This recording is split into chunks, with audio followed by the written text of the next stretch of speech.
Welcome to Buskalan.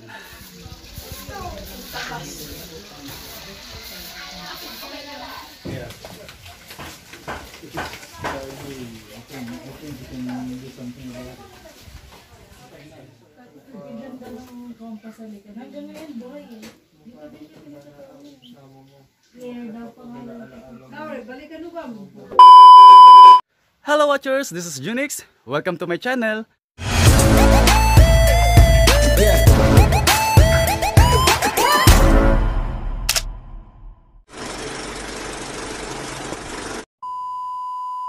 And for today's video, nandito tayo ngayon sa Buskalan para ma-experience natin ang the legend, ang nag-iisang mambabatok dito sa Buskalan, which is si Apo Wang-Ud. So, nandito tayo ngayon para magpa-tattoo sa kanila. And ito ang magiging journey natin ngayong araw at mag-stay tayo dito ng overnight.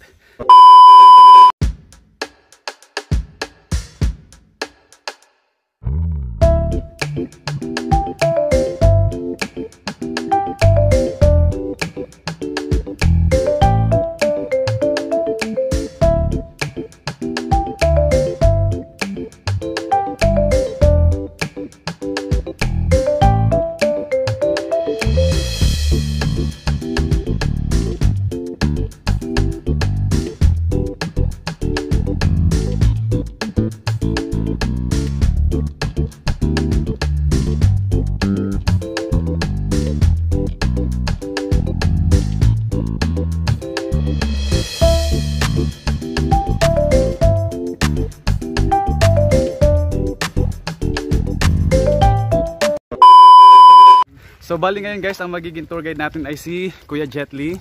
Hello Kuya Jetly. So yan, start na ng aming paglalakad papunta sa Buskalan Village. Meanwhile, so guys, yan kung nakikita nyo yan, ayun yung Buskalan. Ayun yan sa likod, ayan yung mga sasakyan kung saan nakapark. Kasi hindi naman pwedeng umakit yung mga sasakyan. Kumbaga hanggang dito lang yung limit. a few moments later. So guys, bago makarating sa mismong village, may walkathon muna or hike or trek ng around 20 to 30 minutes.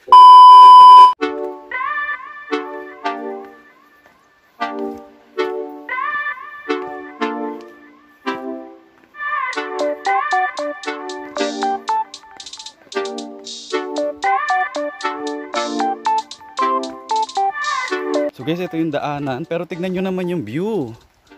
Look at the view.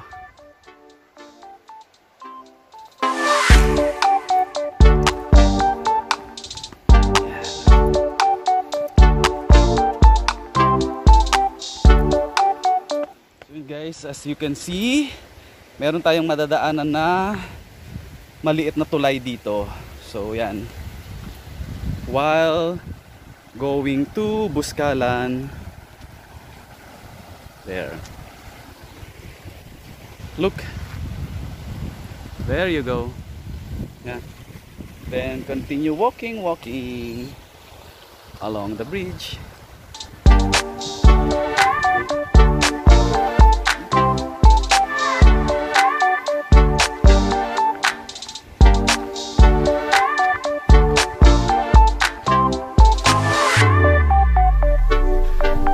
So guys, kahit paano meron naman siyang handle pag paakyat, kahit paano yan.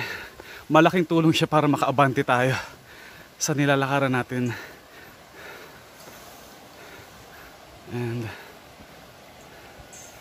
And at meron ditong maliit na tubig or kanal or sapa.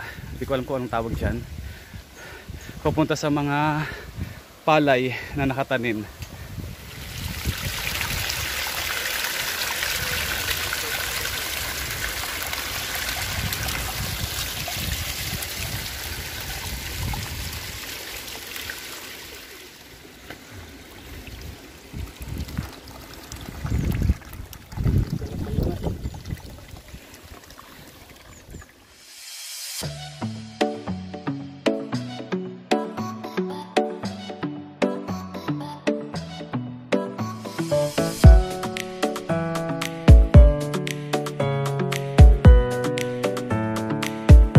So guys, ayun pa yung Buskalan Village.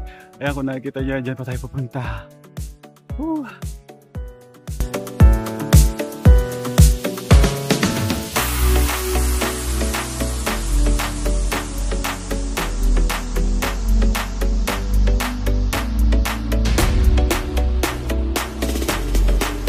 At meron uling small bridge dito.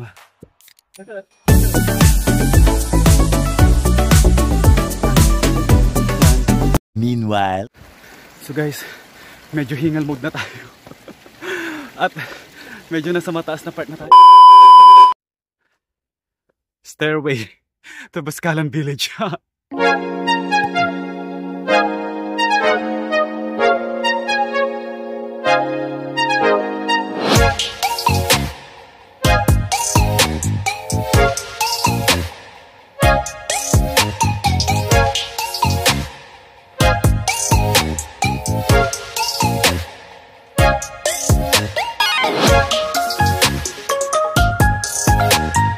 Meanwhile. And kung makikita nyo yan guys, dyan tayo nang galing kanina. So medyo nasa kalahati na tayo. Konting kembot na lang. Mararating na natin yung Boscalan Village.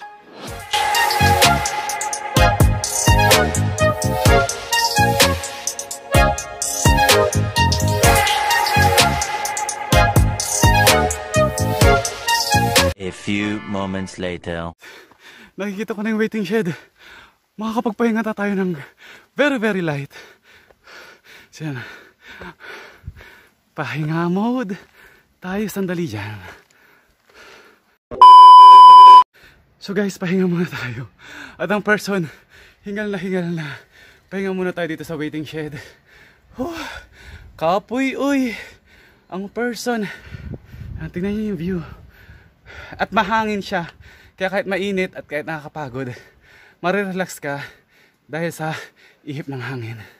Meanwhile. So guys, dyan tayo nang galing kanina. At ngayon nasa kalagitnaan na tayo. And look at the view.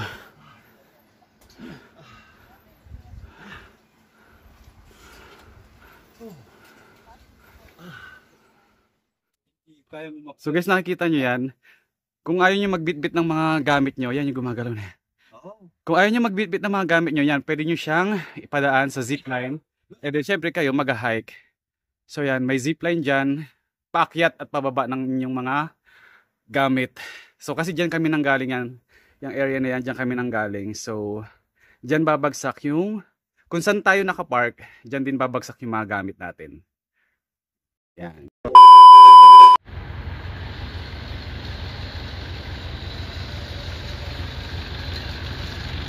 Many minutes later. So guys, after ng ilang minutong paglalakad or pag-hike, ayan, nakikita nyo yung plug na yan at yung bahay na yan. Ayan na po yung Boscalan Village. Konting-konting kembot na lang. Mararating na natin ang Boscalan Village. Konting-konti na lang. Pero hingal mood na ang person talaga. Pero kaya naman. Kailangan lang magpahinga at uminom ng konting, ayan, uminom ng tubig. Tubig. Nakikita ko na ang bungad ng Boscalan Village.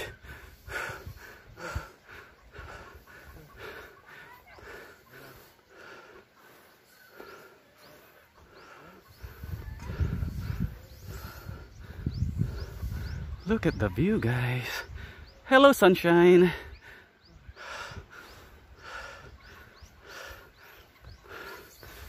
Okay. Ilaban na natin to, konti na lang.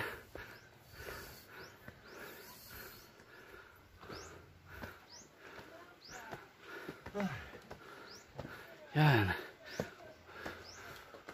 Welcome to Boscalan. There you go.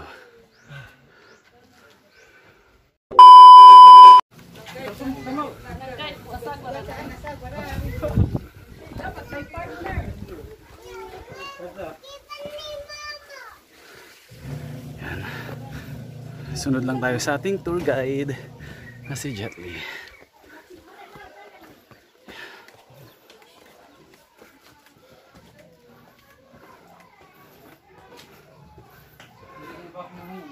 Ha? Ah, okay. Sa itong may yero? Oo. Sa likod siya nagtatatong. Guys, nakikita niyo yan. Diyan nakatira si Wang Ud. And sa likod niyan, diyan siya nagtatato. So bukas pupuntahan natin.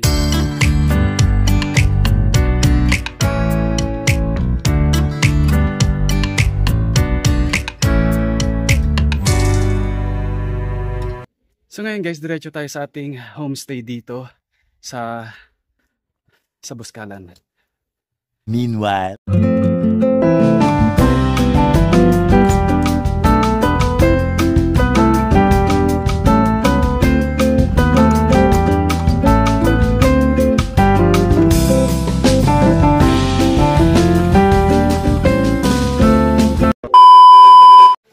So guys, nandito na tayo sa ating homestay pero pahinga muna and syempre may libreng kape dito sa Buskalan kaya kape-kape muna tayo after ng ating hiking habang nagpapahinga. Coffee muna.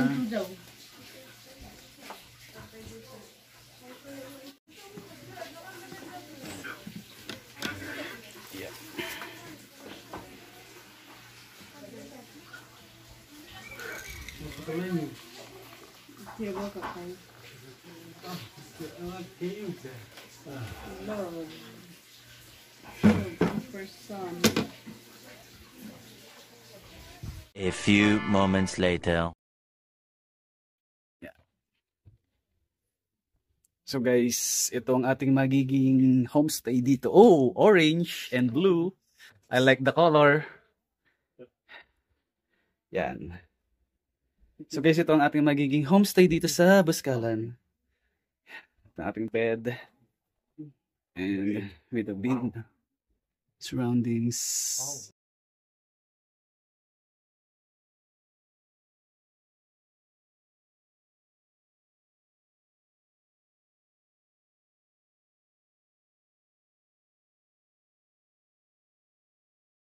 3 hours later. Acha we isto yon nila. Oops. Lisa. Are suka patal. So yun guys, simula ng pagtatato. Yan, si Ate Marlene ang magtatato sa akin ngayon. Baby Mente. Ha? Hello. Remy. Oh, okay. So yun guys, nire-ready na. Medyo kinakabahan ako kasi first time ko magpatato.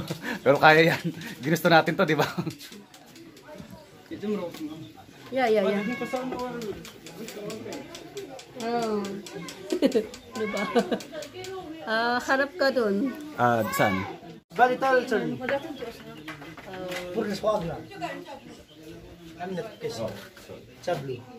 So yun guys, this is it, pansit. Bro, so jera uoy. Kailan maduga na da. Saya ram. Okay. Started to dressing now and after.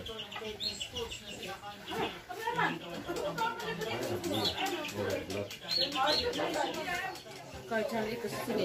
Unahin niya. Aulia. Dia dan dia pujan Pak Nan, dia dan Pak Nan. Rumah.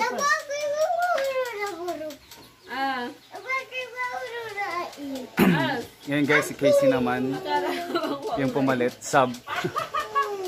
Hindi siya mag-second ko kasi niya. Many minutes later.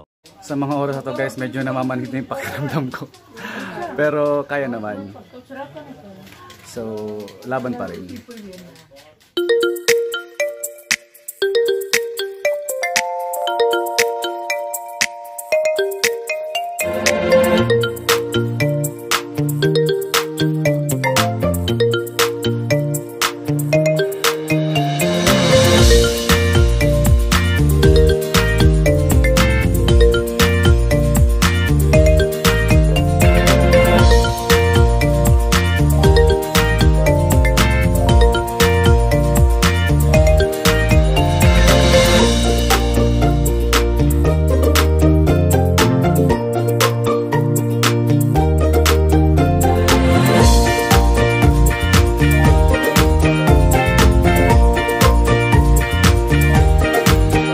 Later that night.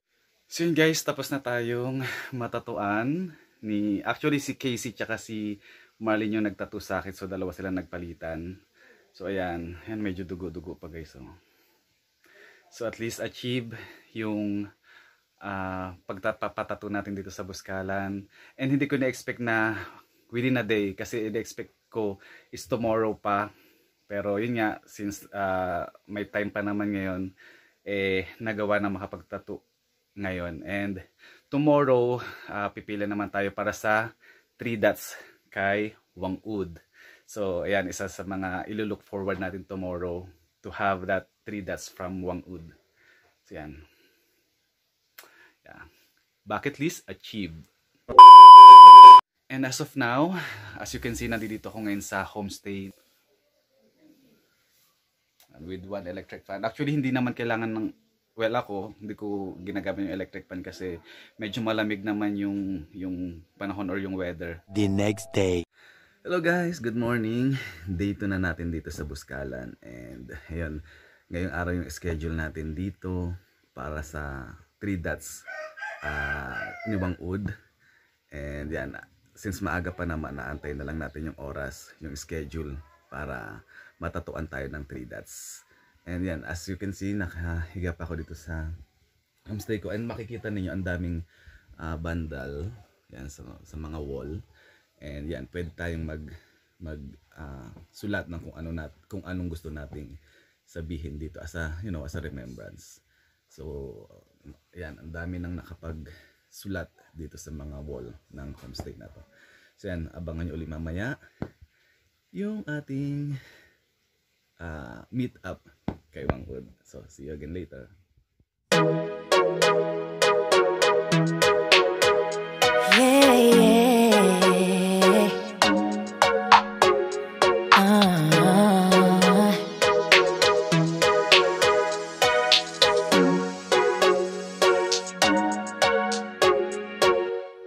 It gets confusing when you say you love me, when you say that we're just friends.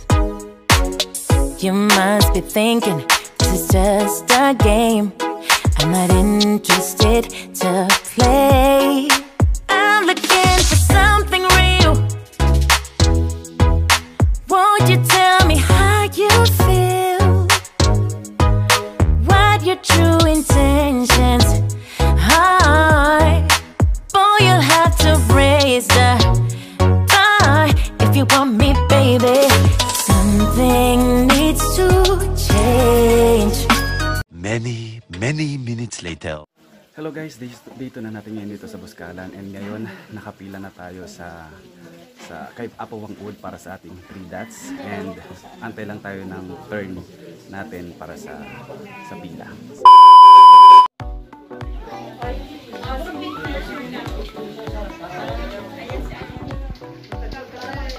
Kahit nakaupo kayo, yan kayo lang. Wala tayong magawa.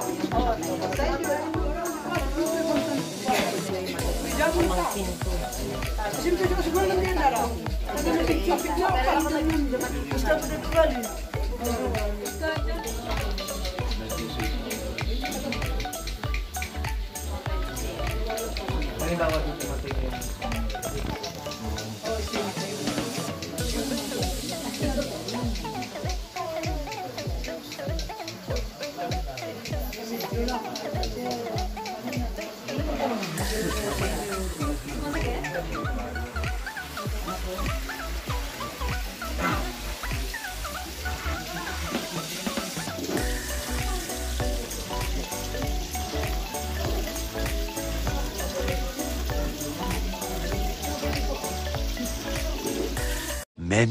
Many minutes later.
Isang kagat tu, isang sa. Oh, isang kagat tu.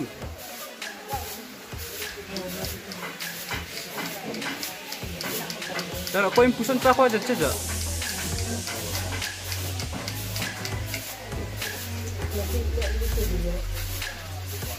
Impusan sa sawit.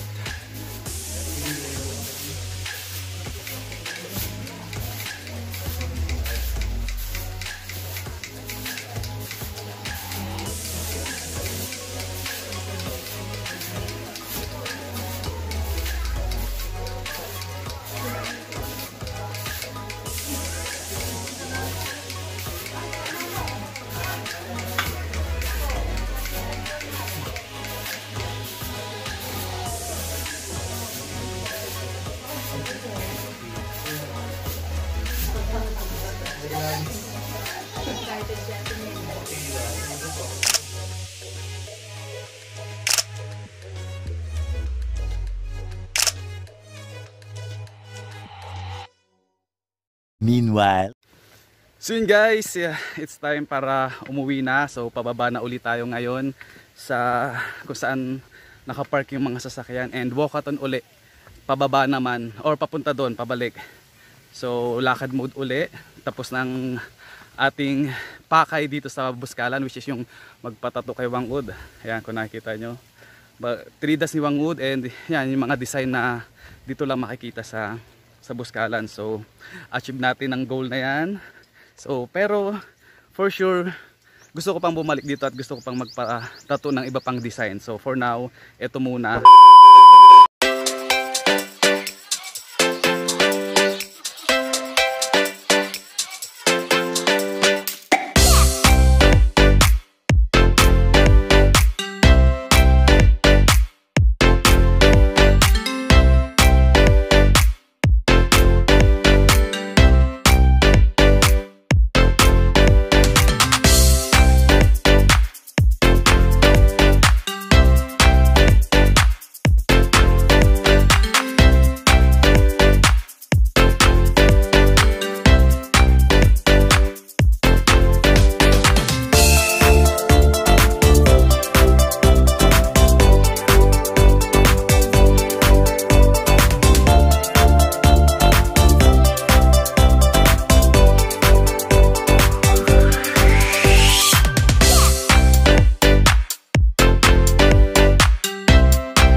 Ito yung way, other way pababa.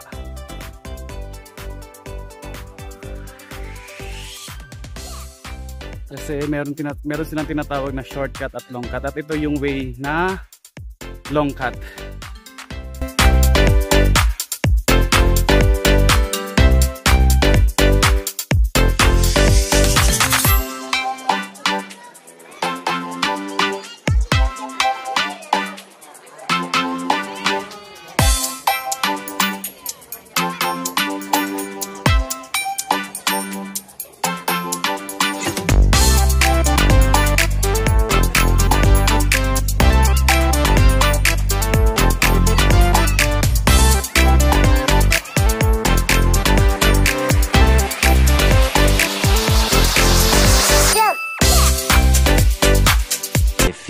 moments later. So yun guys, nandito na ulit tayo sa kung saan nakapark yung mga sasakyan. Doon na tayo pupunta and hingal uli ang person. Hinihingal uli ang person dahil medyo nakakapagod yung lakad. Pero yun nga, konting kembot na lang makakarating na tayo sa sasakyan. So yun na ang buong journey natin dito sa Buskalan. Sa mga gusto pa ng other more gala, don't forget to subscribe and click the notification bell para ma-notify kayo every time na may bago tayong video upload. Don't forget to like, comment, and share.